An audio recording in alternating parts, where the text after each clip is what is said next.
วัดพระสิงห์วรมหาวิหารโรงเรียนธรรมราชศึกษาเทศบาลนครเชียงใหม่ร่วมกับกรมการศาสนากระทรวงวัฒนธรรมจัดโครงการบรรพชาสามเณรภาคฤดูร้อนปีที่28ประจำปีพุทธศักราช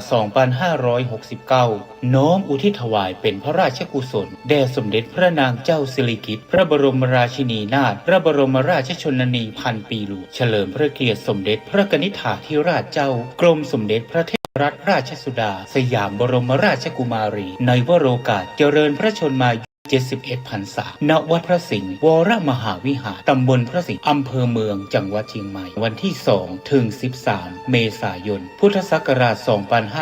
2569วันพุธที่1เมษายนเวลา 14 นาฬิกาเชิญร่วมพิธีปลงผมณอาคารเรืองวิสุทธิ์โรงเรียนธรรมราชศึกษาวันพฤหัสบดีที่2เมษายนเวลา 8 นาฬิกาขอเชิญร่วมพิธีบรรพชาเป็นสามเณรณพระวิหารหลวงวัดพระสิงห์วรมหาวิหารร่วมเป็นเจ้าภาพบรรพชาสามเณรรูปละ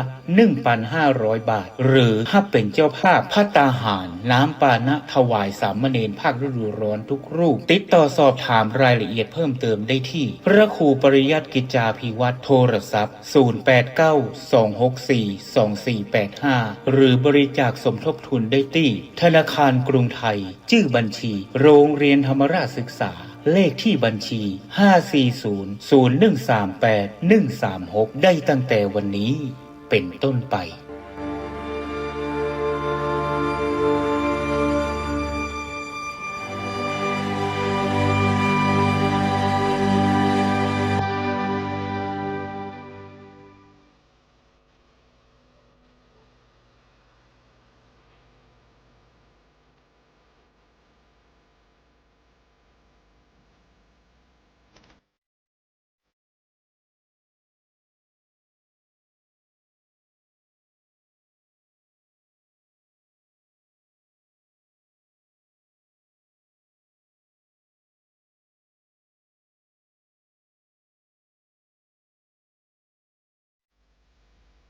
งานเผยแผ่เป็นหัวใจสำคัญของพระพุทธศาสนา พระพุทธเจ้าอุบัติขึ้นมาบนเป้าหมายแห่งการเผยแผ่ความดี นำความดีไปแทรกไว้ในจุดที่มีความดีไม่มาก ค่อยๆเจือจางจนกระทั่งความไม่ดีนั้นหายไป เหลือแต่ความดี หรือมีดีมากกว่าไม่ดี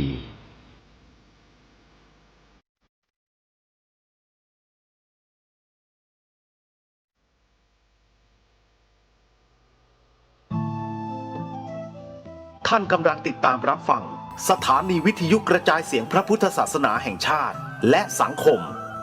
คลื่นเพื่อการศึกษาพระพุทธศาสนาและวัฒนธรรมระบบ FM 104.5 เมกะเฮิรตซ์รายการต่อไปเป็นรายการคดีโลกคดีธรรมขอกราบถวายความนอบน้อมแด่พระรัตนตรัยถวายความเคารพพระมหาเถระพระเถรานุเถระทุกท่านขอเจริญสุขญาติโยมสาธุชนที่กำลังติดตามรับฟังรายการจากสถานีวิทยุแห่งนี้ทุกท่านขอนำท่านผู้ฟังเข้าสู่รายการคดีโลกคดีธรรมพบกันในวันนี้วันแรม15 ค่ำเดือน 4วันนี้ตรงกับวันพุธที่18มีนาคมพระพุทธศักราช2569รายการคดีโลกคดีธรรมมีให้ท่านผู้ฟังติดตามรับฟังเป็นประจำทุกวันทางสถานีวิทยุพระพุทธศาสนาแห่งชาติคลื่นต่าง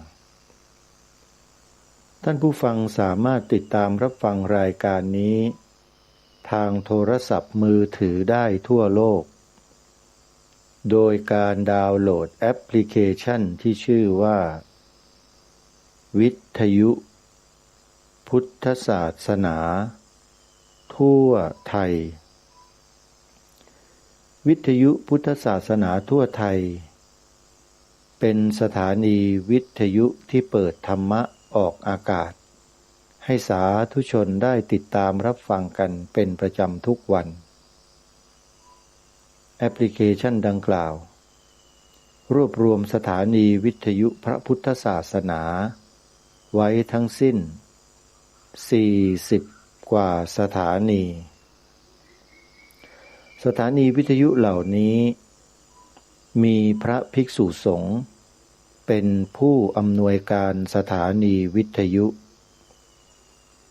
ท่านเหล่านั้นได้คัดสรร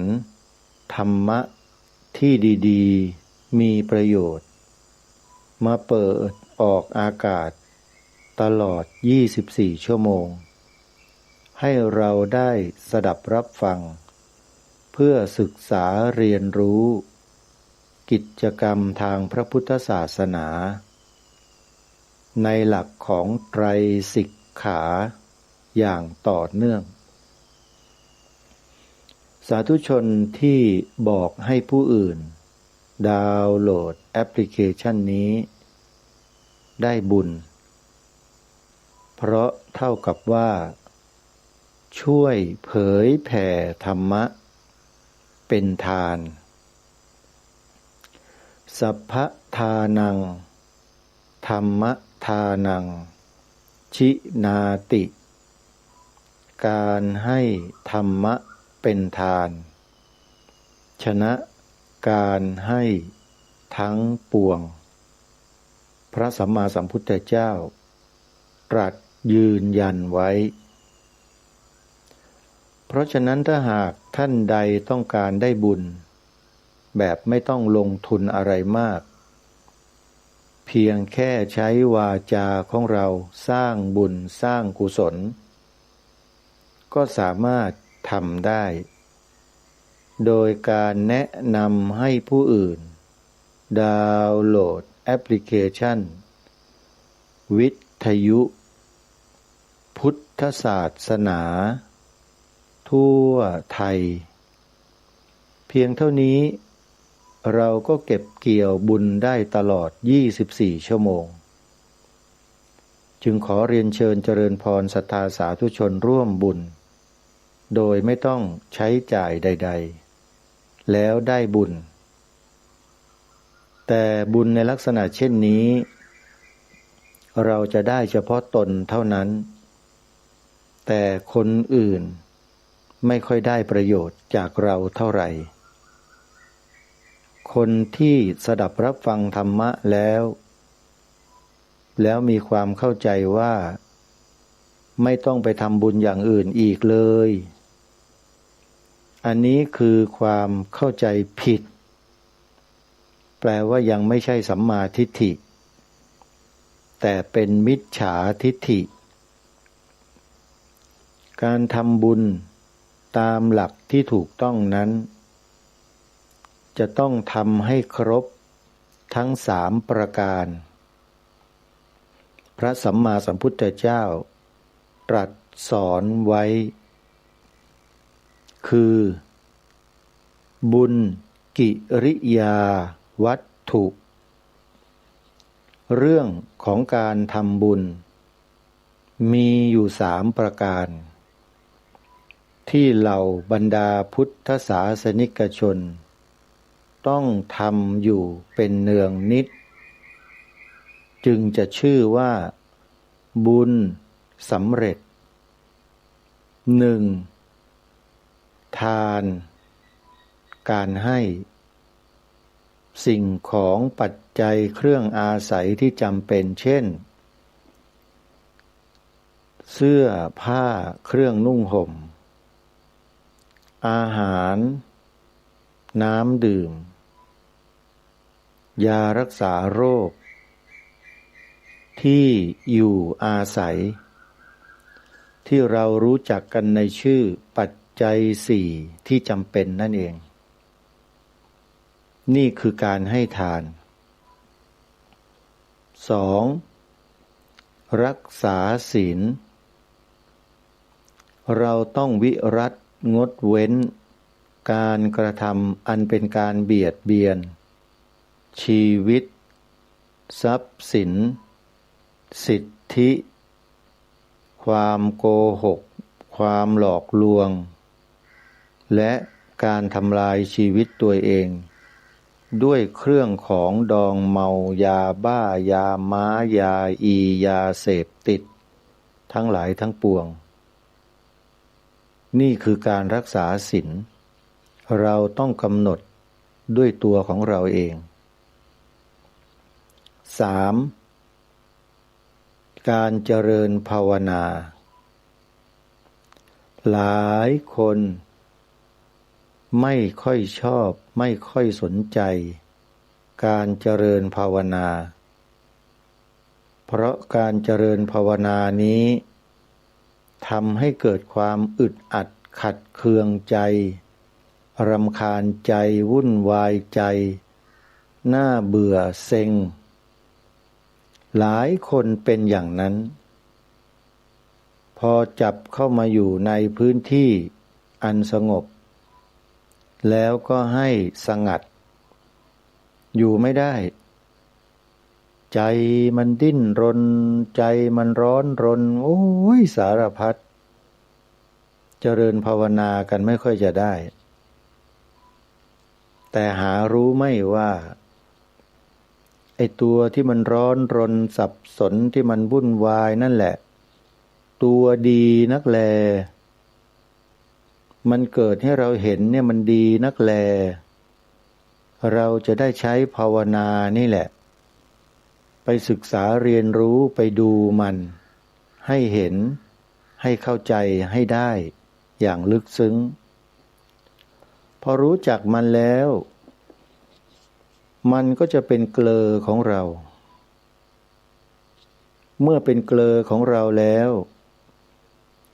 มันพยศใช่ไหมเอาความพยศของมันนั่นแหละมาใช้ประโยชน์นี่เขาเรียกว่าคนฉลาดนำเอากิเลสมาใช้งานทำได้นะท่านผู้ฟังคนเราเนี่ยโดยปกติโดยพื้นแล้วมีความอยากความต้องการเป็นพื้น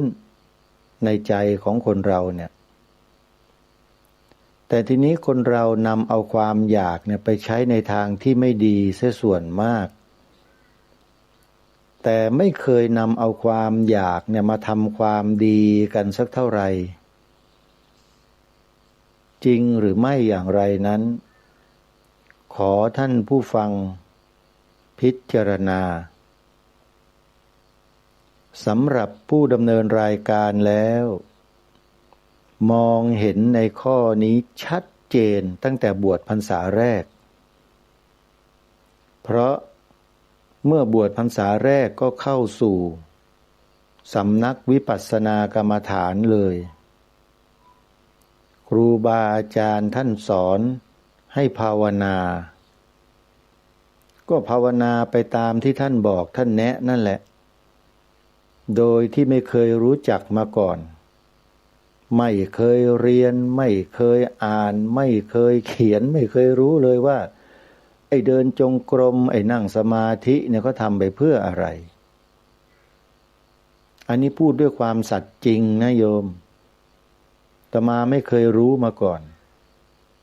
ชีวิตวัยรุ่นที่ผ่านมาเนี่ยมันก็ได้แต่ฟังหลวงพ่อพุทธทาสฟังหลวงพ่อปอประยุตโต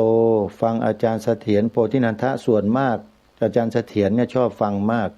ท่านชอบเล่าเรื่องในอดีตประวัติศาสตร์ทางพระพุทธศาสนาความเป็นมาความเป็นไปศาสนามหายานอะไรต่างๆเนี่ยได้ความรู้เยอะชอบแบบนั้นแหละเขาเรียกว่านิทานธรรมะส่วนหลวงพ่อพุทธทาสหลวงพ่อกิติวุฒโธนี่ก็ฟังเผินๆคือถูกจริตบ้างของหลวงพ่อพุทธทาสภิกขุเนี่ยโดนใจแต่ส่วนใหญ่แล้วจะฟังอาจารย์เสถียรโพธินันทะก็เลยไม่รู้จัก การเดินจงกรมนั่งสมาธิเพราะว่าอาจารย์เสถียรโพธินันทะท่านไม่ได้สอนเรื่องเดินจงกรมนั่งสมาธินะท่านจะพูดแต่เรื่องประวัติศาสตร์ความเป็นมาวิเคราะห์สถานการณ์ของพระพุทธศาสนาในอดีตจนถึงปัจจุบันอะไรอย่างเนี้ยอาตมาก็ชอบฟังแบบเนี้ยในเชิงวิเคราะห์แต่พอมาฟังเรื่องเดินจงกรมนั่งสมาธิพูดยืดยาวๆเนี่ยสมัยนั้นไม่มีใครคนโดยปกติก็ไม่ค่อยชอบโยมแล้วยิ่งอาตมาเป็นวัยรุ่นด้วยสมัยนั้นอายุเพิ่งจะ20กว่าก็ไม่ค่อยชอบแต่ต้องมาฝืนตัวเองเรียนรู้วิปัสสนาธุระเดินจงกรมนั่งสมาธิภาวนาขอบอกนะท่านผู้ฟังว่า7 วันแรกเนี่ยเหมือนกับ7 วันนรกมันสู้กันสุดๆระหว่างตัวกุศลกับตัวอกุศลตัวอกุศลมันแรงกว่านะยอมรับเลยถ้าไม่มีบุญไม่มีบารมีสั่งสมมาแต่อดีตชาติจะวิ่งหนีหมดกลับบ้านหมดไม่มีเหลือแล้วคนที่ไปฝึกวิปัสสนากรรมฐานใหม่ๆเนี่ยถ้าไม่หนักแน่นพอไม่อดทนไม่อึดพอเนี่ยพูดภาษาง่ายๆนะตายหมดกุศลตายเรียบอกุศลเอาไปกินหมดเลยแล้วก็หนีออกจากวัดกลับสำนักงานกลับบ้านกลับไปหน่วยงานไม่เอาแล้วชีวิตนี้ฉันไม่กลับมาอีกนะเป็นอย่างนั้นจริงๆนะท่านผู้ฟังไม่ใช่เรื่องง่ายนะโยมการจะอยู่ในสำนักวิปัสสนากรรมฐานแล้วก็ปฏิบัติภาวนาไปจนกระทั่งจบหลักสูตรที่ครูบาอาจารย์ท่านสอนเนี่ยไม่ใช่เรื่องทำได้ง่ายๆนะโยมไม่เชื่อไปลองสัก3 วันก็ได้วัดอัมพวันก็ได้วัดพระธาตุสีจอมทองก็ได้หรือวัดร่ำเปิงตะโปธารามก็ได้วัดพระธาตุผาเงาก็ได้วัดเมืองมางก็ได้หรือใครจะไปวัดหนองกายวัดฝายหินก็ไม่เป็นไรโยมไปได้ไปปรึกษาไปหารือไปคุยกับครูบาอาจารย์ดูเผื่อท่านพระครูสมุวิสุวัตจะได้สอนเดินจงกรมนั่งสมาธิให้โยมบ้างลองดูโยมแต่สำนักปฏิบัติมีเยอะนะโยมไปสำนักปฏิบัติเนี่ยก็จะได้ผลมากกว่าเยอะเลยเพราะว่าท่านอาจารย์พระครูสมุวิสุวัตวรกิจโจท่านไม่มีเวลาโยมท่านต้องมาดูแลเรื่องการถ่ายทอดเสียงการจัดรายการวิทยุรับรายการของครูบาอาจารย์ที่ท่านอินโฟนเข้ามาจัดรายการสดเวลาท่านจะทุ่มเทไปให้กับงานเผยแผ่พระพุทธศาสนามากกว่าเพราะฉะนั้นสำนักปฏิบัติธรรมอย่างวัดพระธาตุสีจอมทองของหลวงพ่อทองเนี่ยไปเถอะไม่ผิดหวังโยมเชื่อเถอะโยมจะได้ดีก็เพราะเดินจงกรมนั่งสมาธินี่แหละถ้าหากชาวพุทธไม่รู้จักการภาวนาจะเป็นชาวพุทธที่ดีและมีคุณค่าได้ยากชาวพุทธที่ดีและมีคุณค่าต้องมีความรู้จักวิปัสสนาต้องรู้คุณค่าของตัวเองว่ามีประโยชน์มีคุณค่ามากแล้วก็นำเอาตัวเองนี่แหละไปสร้างไปทำประโยชน์ให้ส่วนรวมนี่คนที่เห็นคุณค่าของชีวิตเขาจะเอาชีวิตมาทำประโยชน์เพื่อส่วนรวมแล้วเขาก็ทำไปจนกระทั่งเขาพึงพอใจจนเกิดความมั่นใจในตัวของเขาว่าสิ่งที่เขากระทำคำที่เขาพูดนั้นเป็นประโยชน์เพื่อส่วนรวมจริงและมีผลสะเทือนต่อสังคมไปในทางที่ถูกต้องที่ดีงามจริงยกตัวอย่างรายการคดีโลกคดีธรรมเนี่ย พูดรายการเพื่อส่วนรวมมาเป็นระยะเวลากว่า20 ปีถามว่ามีผลสะเทือนทางสังคมไหมมีก็มีท่านผู้ฟังติดตามรับฟังแล้วก็โทรศัพท์เข้ามาให้กำลังใจแล้วก็บอกอะไรต่อไม่อะไรในทางที่ดีๆเยอะแยะมากมายเป็นกำลังใจให้กับผู้ดำเนินรายการมาโดยตลอดนั่นหมายความว่าสังคมได้รับผลสะเทือนจากการที่เราทำงานเป็นผลสะเทือนในทางที่ดีนะอย่ามองไปในทางที่ไม่ดีถ้าใครที่มองว่ารายการคดีโลกคดีธรรมส่งผลสะเทือนไปในทางที่ไม่ดีแปลว่าคนนั้นน่ะผิดปกตินั่นแหละคือบุคคลที่เราจะต้องจับตามองให้มากๆแปลว่ามีจิตผิดปกติไม่รู้ที่สูงไม่รู้ที่ต่ำไม่รู้ว่าอะไรเป็นอะไรไม่เข้าใจในสิ่งที่ทางรายการพูดก็ควรจะจับตาดูคนนั้นเอาไว้ว่าเป็นใครมาจากไหนมีแนวคิดอย่างไรการกระทำและคำพูดของเขาที่ออกมาอยู่ในสังคมของเขานั้นเขาพูดอย่างไรกระทำอย่างไรจับตาดูกันเลยท่านผู้ฟังละเอียดนะศาสนาพุทธเนี่ยไม่ใช่จะกินกันง่ายๆขอบอกเพราะถือว่าเป็นศาสนาเดียวในโลกนะที่ให้ปัญญาแก่มนุษย์ไม่เคยหลอกลวงมนุษย์เพื่อต้มตุ๋นมนุษย์ให้ไปเชื่ออะไรที่มันลมๆแรงๆที่มันไม่ใช่ความจริงไม่มีองค์พระศาสดาพระสัมมาสัมพุทธเจ้าเนี่ยตรัสแสดงธรรมเนี่ยงดงามในเบื้องต้นงดงามในท่ามกลางงดงามในที่สุดอาทิกัลยานัง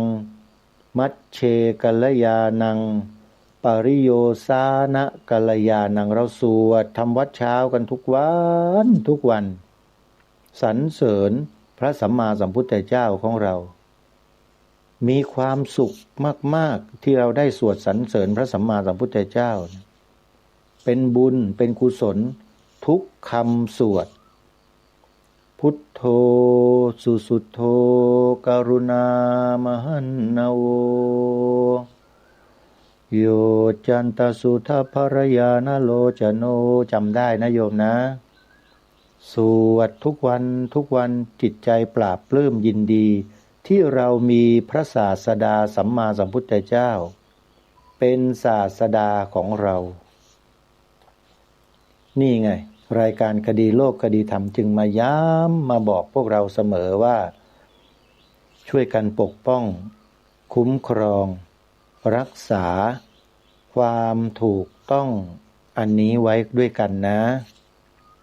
อย่าละเลยกันนะโยมเพราะมีคนมันพยายามทำลายพระพุทธศาสนาของเราจริงๆหลักสูตรวิชาศีลธรรมวิชาหน้าที่พลเมืองเรียนกันอยู่ดีๆพวกนี้ก็ยกเลิกแล้วไปนำเอาวิชาอะไรก็ไม่รู้มาใส่ในหลักสูตรให้เด็กไทยเราเรียนพอเรียนแล้วเป็นไงบ้างที่ผ่านมาภายใต้ของกฎหมายปฏิรูปการศึกษาพระราชบัญญัติการศึกษาแห่งชาติเป็นไงบ้างล่ะโยมได้พบได้เจอได้เห็นอะไรแปลกๆประหลาดในตำราเรียนของลูกตัวเองบ้างไหมเคยไปเปิดดูกันบ้างไหมถามจริงๆเถอะพ่อแม่พี่ป้าน้าอาปู่ย่าตายายที่เอาเด็กมาเลี้ยงเนี่ยหรือเลี้ยงเด็กอยู่แล้วเด็กไปโรงเรียนแล้วโรงเรียนแบกหนังสือกลับมาเนี่ยเคยเปิดหนังสือเหล่านั้นอ่านสำรวจตรวจตราดูบ้างไหมว่าลูกหลานเราถูกล้างสมองด้วยอะไรหรือไม่อันนี้เป็นคำถามนะไม่ใช่กล่าวหาใครนะโยมบอกผู้ปกครองว่าให้ลองติดตามดูซิ ลูกหลานเราเนี่ยเขาใส่อะไรในสมองของเด็กมาแล้วเราก็ควรจะถามเด็กดูบ้างถามเขาดูถ้าว่าแกนี่มันยังเป็นพุทธอยู่หรือเปล่าแกนับถือศาสนาพุทธอยู่ไหมไอ้หนูอีหลายังนับถือพระพุทธเจ้าอยู่บ่ถามโลดนี่ไม่ถามกันเลยเนี่ยกลับมาก็ยื่นแต่โทรศัพท์มือถือให้แล้วก็สอนให้เต้นกันดอกแดกดอกแดกเหมือนไส้เดือนถูกขี้เถ้าอย่างนั้นน่ะเนี่ยสังคมไทยเราอ่ะส่วนหนึ่งนะส่วนหนึ่งไม่ได้เป็นทั้งหมดหรอกน่าสังเวชมากยังไม่เคยตรวจสอบดูเลยว่าลูกหลานเราถูกปลูกฝังด้วยวิชาการอะไรใครเป็นคนนำเอาสิ่งเหล่านี้มาใส่สมองให้เด็กลูกหลานไทยของเราเนี่ยเราต้องตรวจสอบดูด้วยนะโยมตรวจสอบเพื่ออะไรอ่ะเพื่อจะดูว่าคนที่ร่างหลักสูตรให้เด็กนักเรียนคนไทยเราเรียนเนี่ยเขาต้องการให้เด็กเหล่านั้นเป็นไปยังไงการที่เขาต้องการให้เด็กเป็นไปอย่างไรนั้นหมายความว่าเขาต้องการให้ประเทศชาติบ้านเมืองนี้เป็นไปยังไงนั่นเองดูที่เด็กนี่แหละไม่ต้องไปดูที่ใครที่ไหนหรอกโดยเฉพาะระบบการศึกษาของชาตินั่นแหละเป็นตัวนำสังคมให้เป็นไปในทิศทางใดก็คือต้องดูที่ตัวหลักสูตรการศึกษาองค์สมเด็จพระบรมราชินีนาถพระบรมราชชนนีพันปีหลวงมีพระราชสาวนีชัดเจนที่เราได้ทราบได้รู้กันในโลกโซเชียลเน็ตเวิร์กนำมาเผยแพร่กันเต็มไปหมดพระองค์ตรัสกับคณะรัฐบาลในสมัยนั้นว่าวิชาประวัติศาสตร์ชาติไทยเขาก็ไม่ให้เรียนกันแล้วแต่หารู้ไม่ว่ากว่าเราจะเป็นประเทศไทยมาได้ถึงทุกวันนี้บรรพบุรุษเราต้องใช้เลือดทาแผ่นดินพระองค์ท่านตรัสคำนี้จริงๆนะโยมแล้วพระองค์ท่านก็ตรัสอีกว่าพระองค์ท่านไม่รู้เหมือนกันว่าทำไมท่านนายกจึงไม่ให้เรียนวิชาประวัติศาสตร์ชาติไทยท่านนายกคณะรัฐมนตรีทั้งหลาย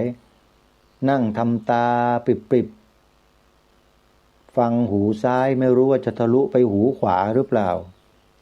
หรือว่าทะลุลงจมูกเลือดทะลักไม่ทราบเหมือนกันอาตมาก็ไม่ได้อยู่ในเหตุการณ์นะแต่จริงๆแล้วก็ควรจะสะอึกกันบ้างนะแล้วก็มีสำนึกกันบ้างนะแต่ทุกวันนี้ไม่รู้มีกันหรือเปล่าคนเหล่านั้น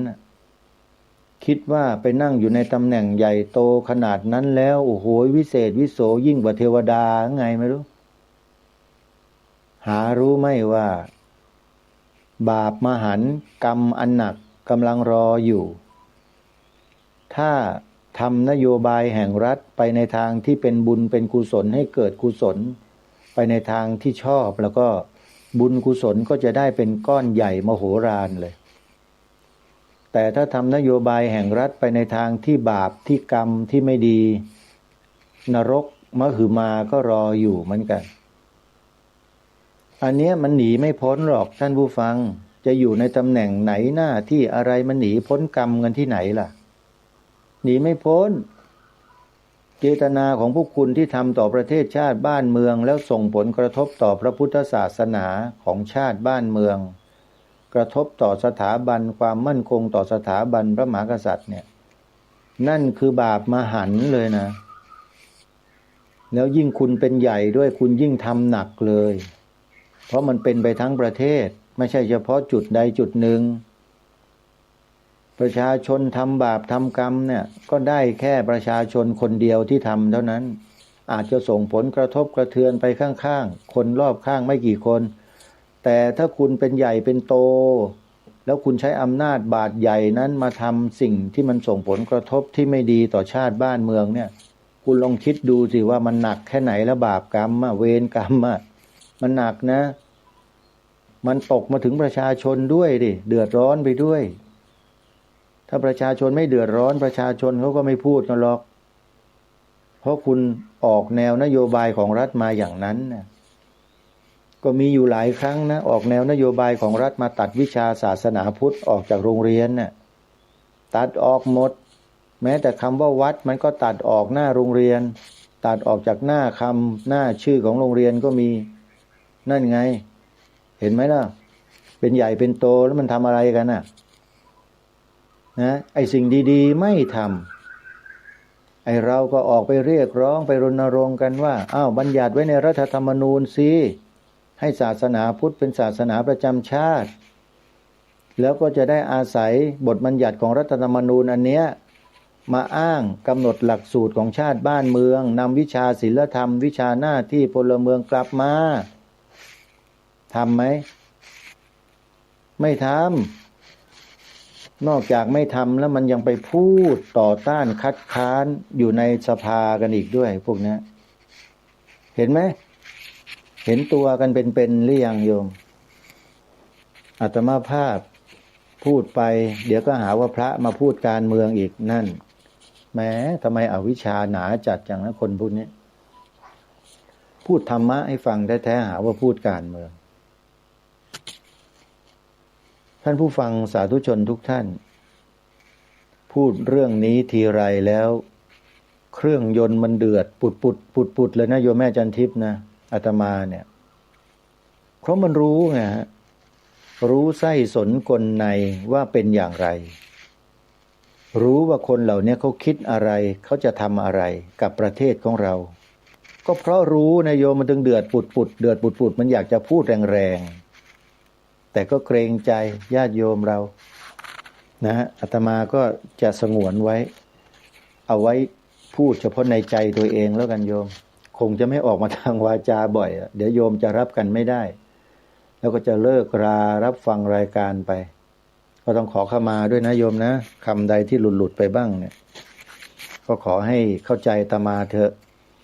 เพราะอาตมาเกิดมาเพื่อทำหน้าที่พวกนี้น่าจะทำมาหลายภพหลายชาติแล้วล่ะและเป็นคนที่ยอมหักไม่ยอมงอนี่แหละคืออาตมาอะไรโยมอะไรที่ไม่ถูกต้องนี่ไม่เอาเลยแล้วก็ต่อต้านคัดค้านสุดๆไม่เอานี่บิดเบือนความหมายสีขาวธงชาติเนี่ยสู้อยู่ตลอดถึงแม้จะคนเดียวก็สู้มานึกถึงบทพระราชนิพนธ์เราสู้ของพระบาทสมเด็จพระบรมชนกาธิเบศรมหาภูมิพลอดุลยเดชมหาราชบรมนาถบพิตรที่พระองค์ได้พระราชทานบทเพลงนี้ให้กับเหล่าบรรดาทหารตำรวจตระเวนชายแดนเพื่อให้สู้ในการปกป้องประเทศชาติบ้านเมืองคนไทยเราในรุ่นอาตมาขึ้นไปเนี่ยร้องเพลงนี้ได้กันทั้งนั้นแหละบรรพบุรุษของไทยแต่โบราณปกบ้านป้องเมืองคุ้มเหย้าเสียเลือดเสียเนื้อมิใช่เบาหน้าที่เรารักษาสืบไปทุกวันนี้ในโรงเรียนเนี่ยมันสอนให้เด็กร้องเพลงนี้กันบ้างไหมไม่มีทำไมไม่สอนไม่บอกเด็กๆนักเรียนให้รู้จักร้องเพลงพวกนี้บ้างปลุกจิตสำนึกกันนะพวกนั้นไม่กล้าสอนหรอกโยมเพราะถ้าสอนเด็กๆมากๆเดี๋ยวเด็กมันต่อต้านเพราะเด็กมันรู้ไงว่าพวกนั้นทำอะไรกันอยู่กำลังทำอะไรกับประเทศนี้อยู่เด็กรู้ถ้ายิ่งสอนบทเพลงนี้ให้เด็กร้องทุกวันเข้าเดี๋ยวก็เดือดร้อนกันทั้งบ้านทั้งเมืองคนพวกนี้คนที่ช่อราชบังหลวงพวกที่โกงกินประเทศโกงกินทรัพยากรของชาติบ้านเมืองเนี่ยเด็กๆเยาวชนที่ร้องเพลงเราสู้เหล่านี้อยู่ไม่ได้หรอกเดี๋ยวเขาก็อัญเชิญให้ออกถ้าไม่ออกเดี๋ยวเด็กพวกนี้ก็จัดการด้วยวิธีการอันเหมาะสมใช่ไหมโยมเพราะฉะนั้นเนี่ยมันเป็นเหตุเป็นปัจจัยเป็นเหตุเป็นผลเป็นตรรกะที่มันหนีไม่พ้นหรอกโยม มันวงเวียนวังวนกันอยู่ในนี้แหละอาตมาเนี่ยเวลาพูดอะไรออกไปมันก็โดนนะโยมโดนหลายๆคนน่ะที่กระทำไม่ดีอยู่ในชาติบ้านเมืองนี่โดนหมดเลยนะแต่บางคนก็ไม่รู้สึกรู้สาอะไรหรอกเพราะว่ามันด้านชาแล้วมันทำจนด้านชาจนเป็นอาจินกรรมไปแล้วนะฮะมันทำจนเป็นอาจินกรรมเขาเรียกว่าหนาหลายเมตรแล้วอะไรเคาะก็ไม่ออกอันนี้ไอ้แบบนี้ต้องใช้ระเบิดอย่างเดียวนะใช้ไดนาไมต์สัก2 ตันขออภัยนะเป็นข้ออุปมาเฉยๆนะโยมนะจุดชนวนแล้วก็ระเบิดทิ้งบ้างไอ้ที่มันหนาพอกปัญญาอยู่เนี่ยนะเขาเรียกว่าหูหนาตาเล่อภาษาทางบาลีทางศาสนาเขาเรียกว่าอันทการคือมืดมนอนทการนั่นแหละโยมนะประเภทนี้มีอยู่ในสังคมแล้วจะเป็นคนอย่างนี้ถ้าเกิดขึ้นไปอยู่ในระดับผู้นำของประเทศเนี่ยผู้นำขององค์กรเนี่ยลองคิดดูเดี๋ยวว่าบ้านเมืองนี่จะเป็นยังไงคนประเภทนี้นะในสังคมเดี๋ยวนี้มันปิดกันไม่อยู่หรอกปิดไม่อยู่แล้วโยมใครเป็นอะไรยังไงเนี่ยเราเปิดไปดูในโลกโซเชียลแป๊บเดียวเดี๋ยวก็เจอแล้วแต่ก็ต้องระวังพวกเฟกนิวด้วยนะคือข่าวปลอมต้องระวังด้วยไม่ใช่ไปเชื่อโซเชียลกันตะพึดตะพือไม่ศึกษาไม่ทำความเข้าใจไม่ตรวจสอบให้ดีซะก่อนแล้วก็ไปแชร์เดี๋ยวติดคุกกันนะโยมเรื่องราวของบุคคลที่3เนี่ยอย่าไปนำไปแชร์นะในทางที่ไม่ดีถ้าจะพูดต้องพูดในหลักของวิชาการอย่าไปกล่าวถึงตัวบุคคลนะกล่าวถึงตัวบุคคลไม่ได้แต่จะอุปมาอุปไมยให้เข้าใจกันเนี่ยได้อย่างที่ทางรายการได้พูดมาอยู่เสมอพฤติกรรมในลักษณะเช่นนี้เนี่ยพูดถึงพฤติกรรมโยมพฤติกรรมในลักษณะเช่นนี้ที่กระทำที่พูดกันอยู่ในสังคมโดยบุคคลใดบุคคลหนึ่งเป็นพฤติกรรมที่ไม่เหมาะสมและไม่ควรให้เกิดมีขึ้นเพื่อให้พฤติกรรมเหล่านั้นไม่ประสบผลพวกเราชาวไทยจะต้องร่วมด้วยช่วยกันป้องปรามพฤติกรรมเหล่านั้นด้วยวิธีการอย่างนี้1 2 3ทางรายการก็แนะนำพวกเราให้ช่วยกันป้องปรามป้องกันพฤติกรรมเหล่านั้นด้วยวิธีการเหล่านี้ที่ทางรายการเสนออันนี้ไม่ทราบเหมือนกันว่าท่านผู้ฟังรายการเนี่ยมีความเข้าใจในสิ่งที่ทางรายการดำเนินมาหรือไม่ถ้ามีความเข้าใจต้องขออนุโมทนาด้วยแปลว่าปัญญาเกิดแล้วแต่ถ้าท่านใดบอกว่าไม่เข้าใจฉันไม่รู้พูดอะไรก็ไม่รู้เรื่องนั่นก็หมายความว่าปัญญายังไม่เกิดคนที่ยังไม่มีปัญญาหรือปัญญายังไม่เกิดเนี่ยเขาเรียกว่าคนอะไรล่ะโยมก็ไปว่ากันเองเถอะอย่าให้อาตมาว่าบ่อยเดี๋ยวเขาเกลียดขี้หน้าเอาโยมนี่คือรายการคดีโลกคดีธรรมไม่ใช่รายการหน่อมแนมนะโยมพูดจาอะไรออกไปเนี่ยจะต้องมีเหตุมีผลและสามารถที่จะชนกับปัญหาที่จะตามมาได้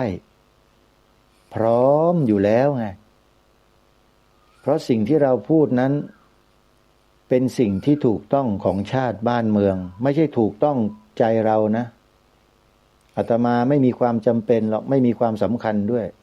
ไม่เคยให้ความสำคัญกับตัวเองในทางที่เขาให้ความสำคัญกันที่ทางโลกก็ให้ความสำคัญกันลาภยศสรรเสริญสุขอาตมาไม่ได้มีความสำคัญในสิ่งเหล่านี้เลยแต่มีความสำคัญเหนือกว่านั้นเหนือกว่าก็คือเป็นบุญเป็นกุศลเป็นบารมีอันนี้สำคัญกว่า สำคัญกว่าตำแหน่งใหญ่โตในโลกใบนี้ด้วยซ้ำไปเพราะว่าความสำคัญอย่างที่อาตมาภาพกล่าวเนี่ยเป็นความสำคัญที่สามารถทำให้คนเราเนี่ยพ้นจากความทุกข์ทั้งปวงได้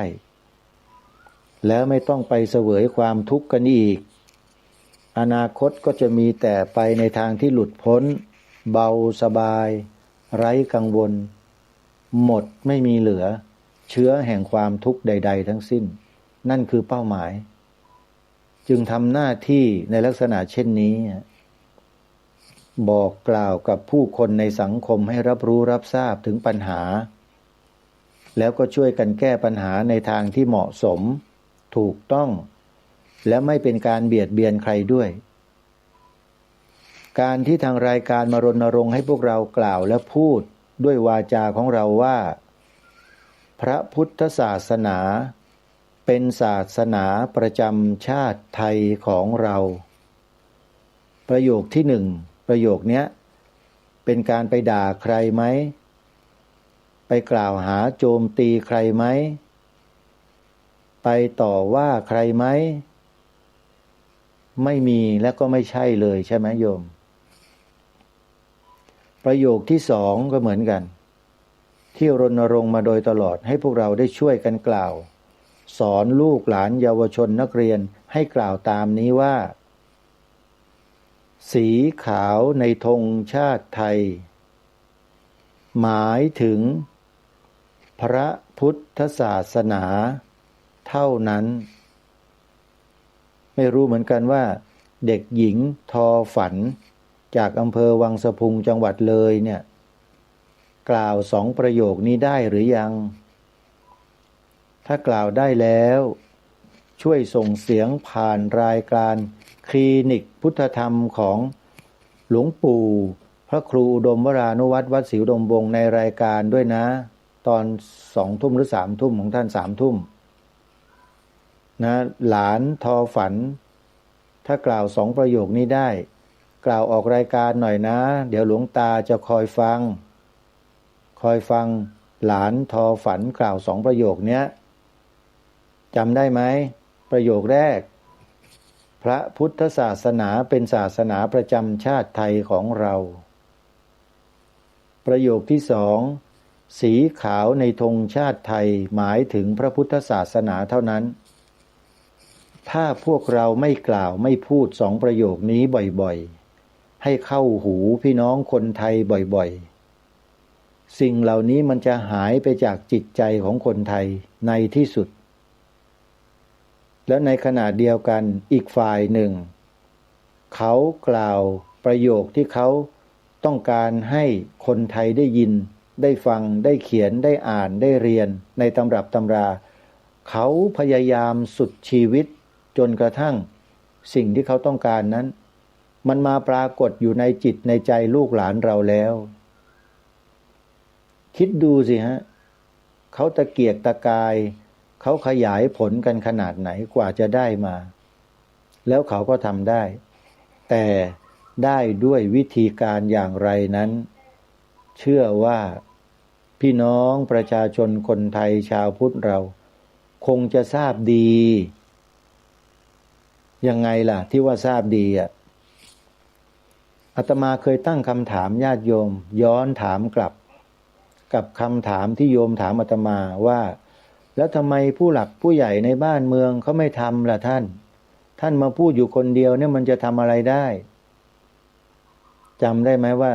คำถามที่ญาติโยมถามอาตมาแบบนี้แล้วอาตมาก็ถามกลับถามคืนไปว่ายังไง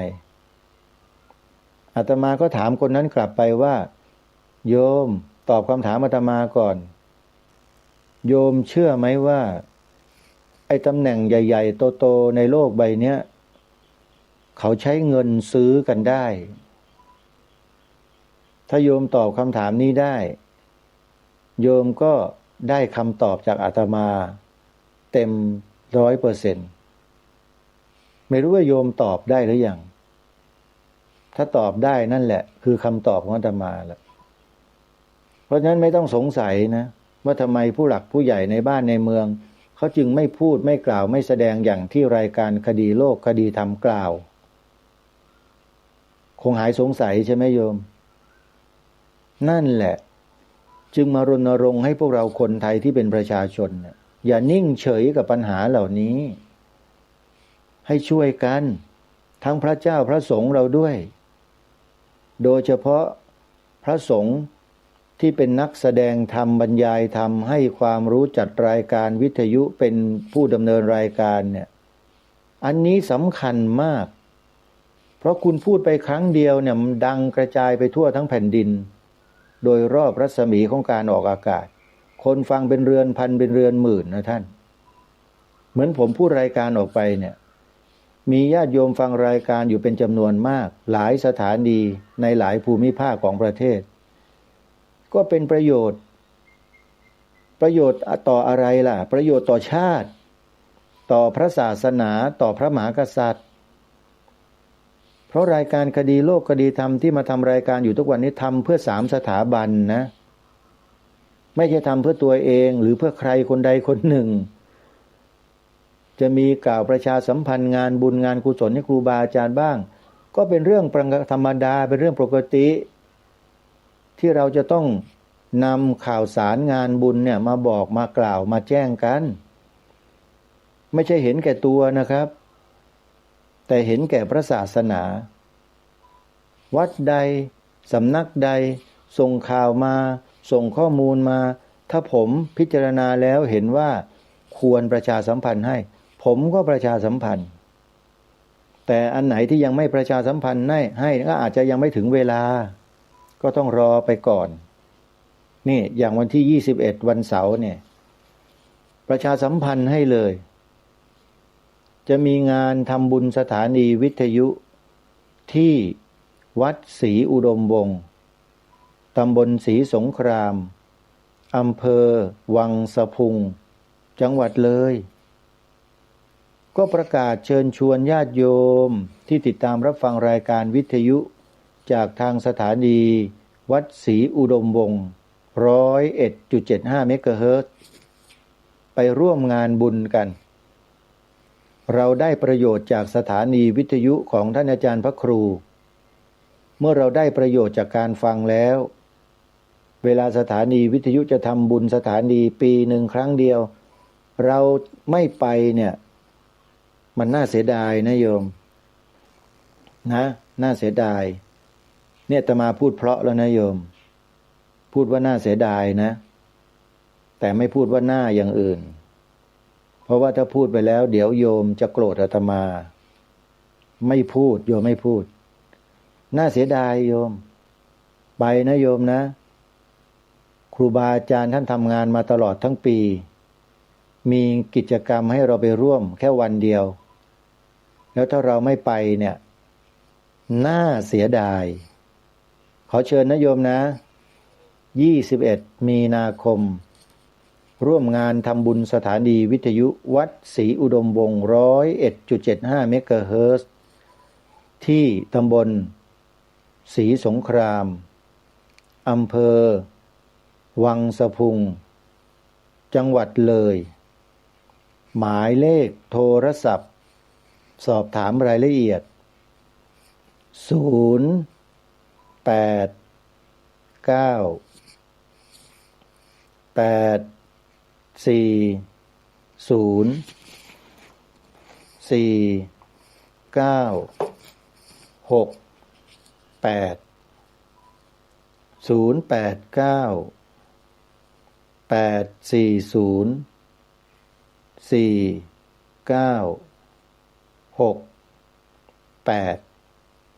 พระครูอุดมวรานุวัฒน์จัดงานทำบุญสถานีวิทยุวัดศรีอุดมวงศ์ในวันเสาร์ที่21มีนาคมนี้ขอเชิญทุกท่านไปร่วมงานโดยพร้อมเพรียงกันนะฮะแล้วก็มีอีกกิจกรรมหนึ่งที่ท่านอาจารย์พระครูอุดมวรานุวัฒน์ท่านได้เข้าไปมีส่วนเกี่ยวข้องแล้วก็ดำเนินการงานในครั้งนี้นั่นก็คืองานฉลอง พระมหาธาตุเจดีย์ที่วัดหลวงปู่ท่อนนะญาติโยมสาธุชนท่านใดที่ได้ทราบข่าวประชาสัมพันธ์งานดังกล่าวแล้วพระครูโดมวรานุวัตรของเราเนี่ยท่านจะไปจัดงานเทศน์สอดแจ้งที่พระมหาธาตุเจดีย์ดังกล่าวในคืนวันที่23มีนาคมคืนวันที่23มีนาคมขอเรียนเชิญเจริญพรญาติโยมสาธุชนทุกท่านไปรวมตัวกันปฏิบัติธรรมสอดแจ้งที่วัดหลวงปู่ท่อนร่วมกันนะโยมนะไปกันแต่เนิ่นๆให้ครูบาอาจารย์ท่านได้เห็นได้รู้จะได้ประกาศรายชื่อออกอากาศให้เทวดาร่วมอนุโมทนาให้พรกับญาติโยมร่วมกันด้วยอย่าคิดว่าออกรายชื่อญาติโยมแล้วจะไม่มีผลนะมีนะโยมนะมีจริงๆเพราะเทวดาท่านฟังท่านติดตามพวกเรากันอยู่นะจึงขอฝากญาติโยมสาธุชน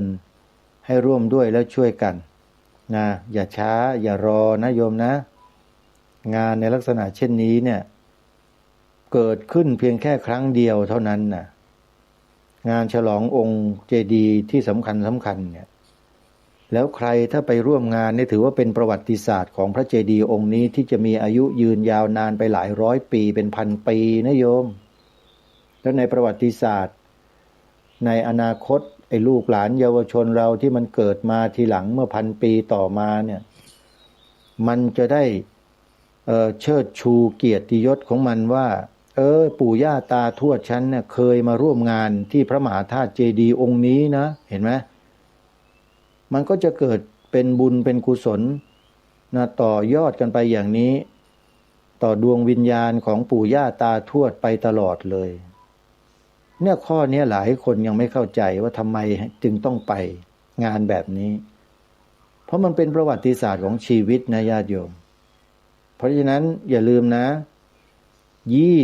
23มีนาคมไปพบกับท่านอาจารย์พระครูโดมวรานุวัตรและญาติธรรมของเราที่พระมหาธาตุเจดีย์วัดหลวงปู่ท่อนนะโยมเป็นงานฉลองใหญ่ไปร่วมใจกันปฏิบัติธรรม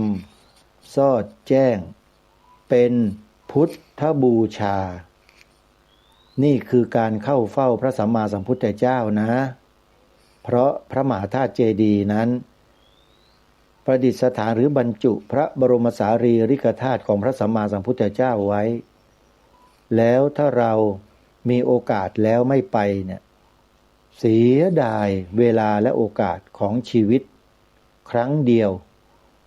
ที่พระมหาธาตุเจดีย์องค์นี้นะโยมขอเชิญทุกท่านไปร่วมงานกันเอาละท่านสาธุชนวันนี้เวลาของรายการหมดลงแล้วอาตมาภาพต้องขอสมมติยุติรายการไว้แต่เพียงเท่านี้พบกับรายการได้ใหม่ในวันต่อไปขอความสุขความสวัสดีในธรรมแห่งองค์สมเด็จพระบรมศาสดาสัมมาสัมพุทธเจ้าจงปรากฏเกิดมีขึ้นในจิตใจของท่านผู้ฟังทุกท่านทุกคนเทินขอเจริญพร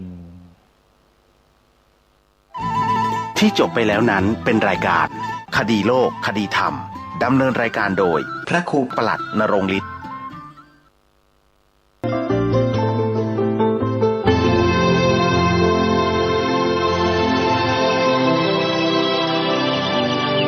วันนี้เป็นวันพระขอเรียนเชิญพุทธศาสนิกชนทุกท่านมากลั่นจิตให้ใสกลั่นใจให้เป็นบุญด้วยการให้ทานรักษาศีลและเจริญจิตภาวนาน้อมจิตให้เข้าถึงพระรัตนตรัย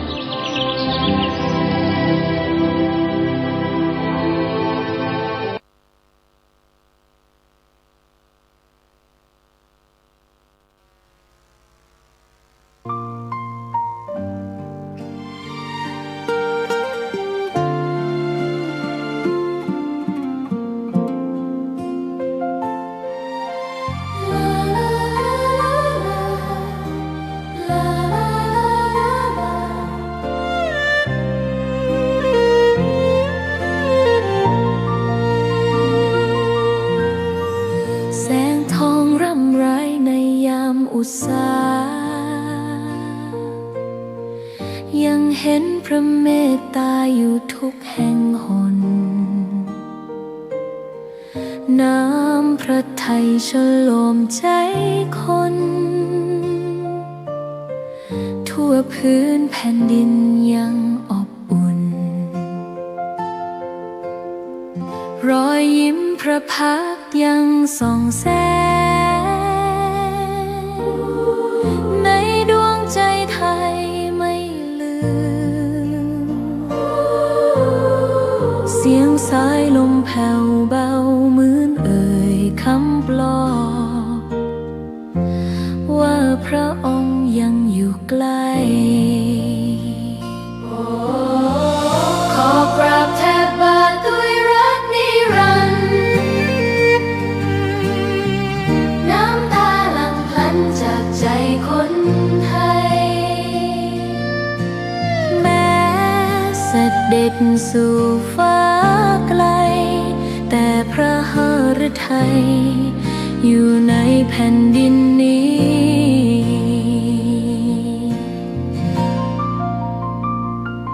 สวนดอกไม้ยังบานดังวันเก่าราวกับเจ้าดอกไม้รู้ว่าพระองค์จากไปแต่กลิ่นหอมยังพัดผ่านใจให้ระลึกถึงพระเมตตาแผ่นดินนี้ยังส่องสว่างด้วยพระคุณอันยิ่งใหญ่ขอเดินตามรอยเท้าแห่งพระแม่ไปด้วยศรัทธาไม่เสื่อมคลายขอกราบแทบบาทด้วยรักนิรันดร์น้ำตาหลั่งพลันจากใจคนไทยแม้เสด็จสู่ฟ้าไกลแต่พระหฤทัยอยู่ในแผ่นดินนี้ดวงใจไทยทุกดวงขอพักดีขอถวายรักนี้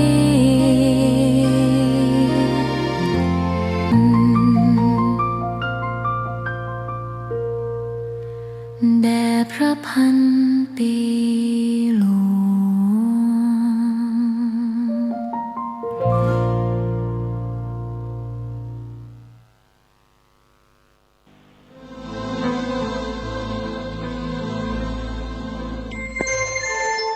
FM 92.25 เมกะเฮิรตซ์บริหารและจัดการโดยวัดป่าแดงมหาวิหาร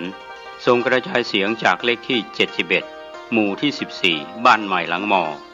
ตำบลสุเทพอำเภอเมืองจังหวัดเชียงใหม่ รหัสไปรษณีย์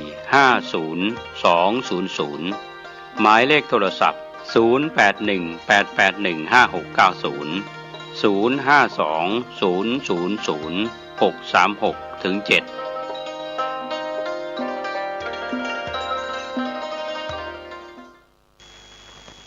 และก็ทางสถานีวิทยุแห่งนี้วันนี้เป็นวันศีลวันธรรมเป็นวันตัวแทนแห่งองค์สมเด็จสัมมาสัมพุทธเจ้าตามที่พระองค์ได้ตรัสไว้ว่าเมื่อตถาคตดับขันธ์ปรินิพพานไปแล้วตัวแทนของพระตถาคตนั่นก็คือพระธรรมกับวินัย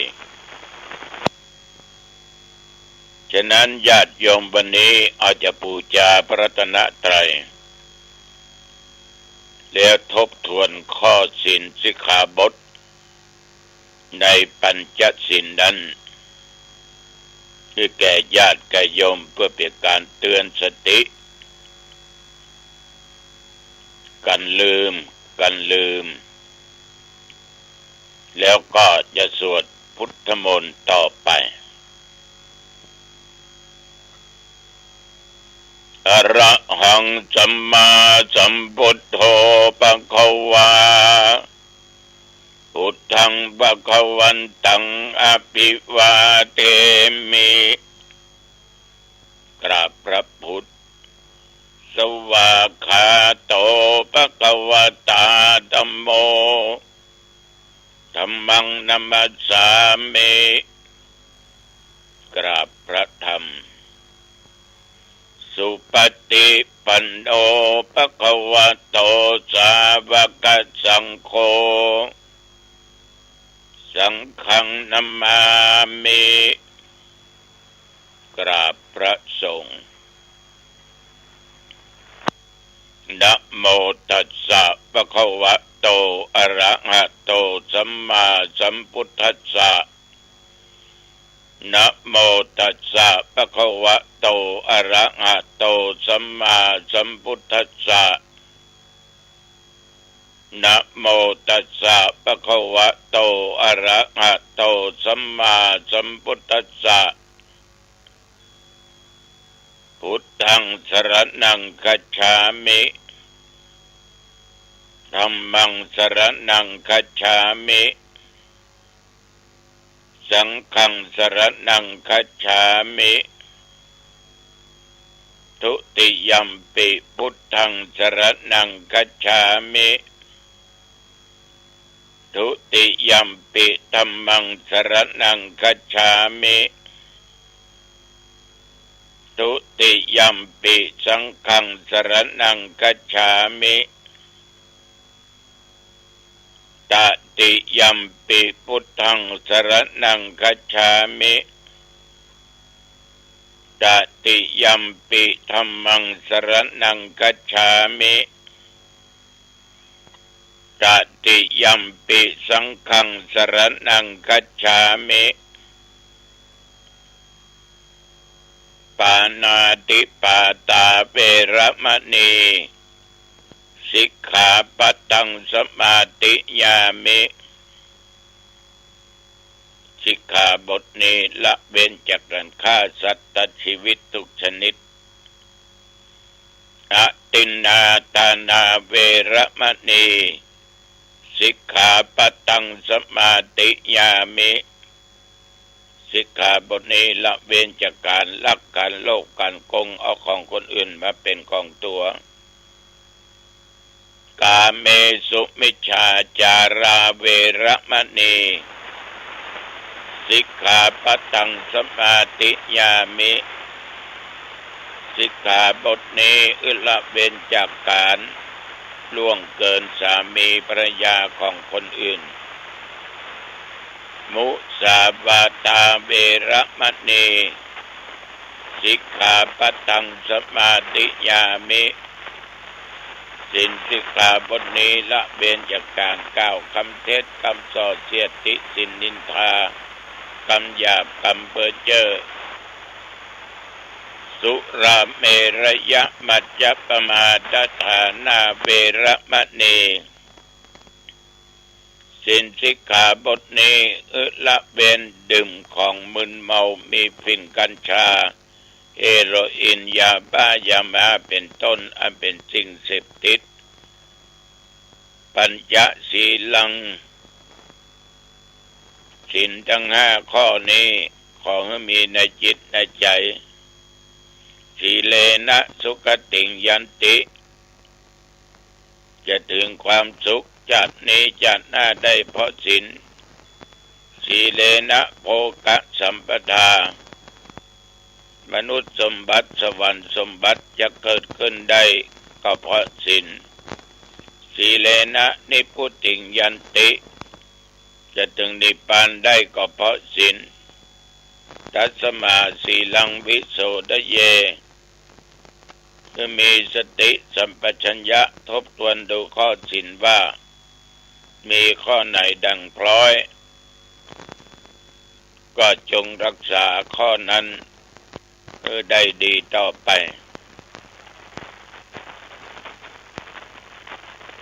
อิติปิโสภะคะวะอะระหังสัมมาสัมพุทโธวิชชาจรณะสัมปันโนสุขโตโลกวิทู อนุตตโรปุริสธรรมสารถิสัทธาเทวมนุษย์สานังพุทโธภควาติยันตุนิมิตังอวมังคลัญจาโยจามนาโพจกุณจาจโตปะปะกะโหตุสุปินังอกันตังอุตตานุภาเวนะวินาศเมนตุสวากขาโตภควตาธัมโม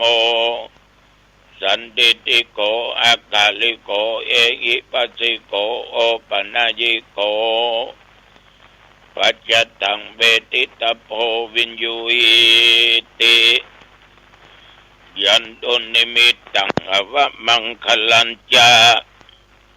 โยจัมมนาโปสกุณัสสะโตปาปะกะโหตุโสปินังอกันตังธรรมานุภาเวนะวินาศเมนตุสุปฏิปันโนภควโตสาวกสังโฆอุชุปฏิปันโนภควโตสาวกสังโฆญาญาปฏิปันโนภควโตสาวกสังโฆสามีจิปฏิปันโนภควโตสาวกสังโฆยติตังจัตตาริปุริสยุคานิอัตถปุริสปุคลาเอสะภควโตสาวกสังโฆอาหุนายโยปะอุนายโยทักขินายโยอัญชลีกรณิโยอนุตตรังปุญญเกตังโลกัสสาติยันตุนิมิตังอวมังคลัญจาโยจัมมนาโปสกุณัสสะสัทโธปะปะกังโหตุโสปินังอกันตังสังฆานุภาเวนะวินาศเมนตุ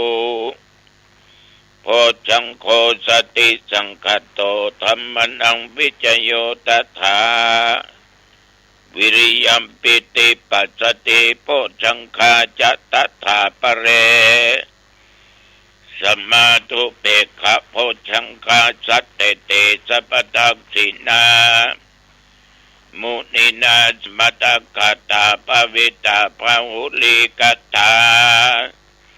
สังวัตันเตอภิญญายานิปนายาจะโพธิยา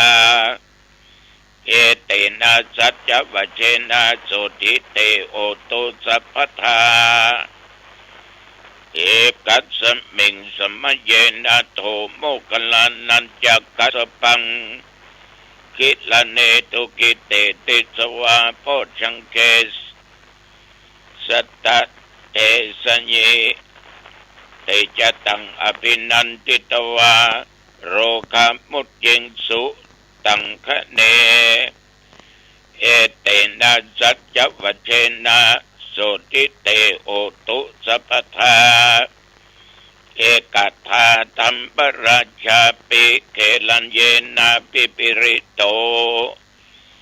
จุนดาเตเรนะตัญเยวะพนาเปตวานาสาทรัง